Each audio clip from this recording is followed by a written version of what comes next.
உங்கள் சத்யாவில் குளு குளு ஏசி ஆஃபர். முந்தைய திமுக ஆட்சி காலத்தில் ஜெர்மனியின் KfW வளர்ச்சி வங்கியின் நிதி உதவியுடன் 500 மின்சார பேருந்துகள் வாங்குவதற்காக கோரப்பட்டிருந்த டெண்டரை தமிழக அரசு ரத்து செய்துள்ளது.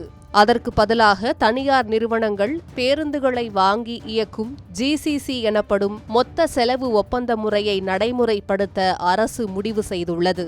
காலநிலை மாற்றத்தை கருத்தில் கொண்டு சுற்றுச்சூழலுக்கு உகந்த பொது போக்குவரத்தை ஊக்குவிக்கும் வகையில் மின்சார பேருந்துகளை அறிமுகப்படுத்தும் திட்டம் கடந்த ஆட்சியில் தொடங்கப்பட்டது.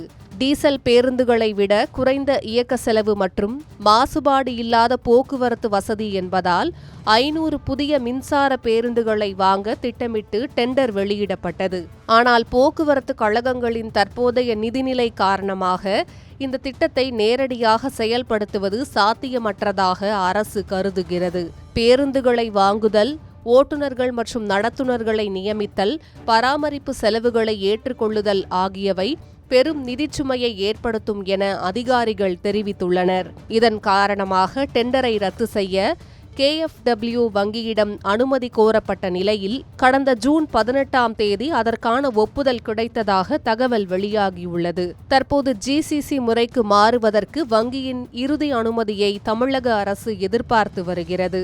இந்த புதிய முறையின்படி தனியார் நிறுவனங்கள் மின்சார பேருந்துகளை வாங்கி இயக்கி பராமரிக்கும். அதற்கு பதிலாக அரசு 1 கிலோமீட்டருக்கு நிர்ணயிக்கப்பட்ட கட்டணத்தை வழங்கும். இதே மாதிரி ஏற்கனவே சென்னை மாநகர போக்குவரத்து கழகம் மூலம் உலக வங்கியின் நிதி உதவியுடன் 625 மின்சார பேருந்துகள் இயக்கப்பட உள்ளன.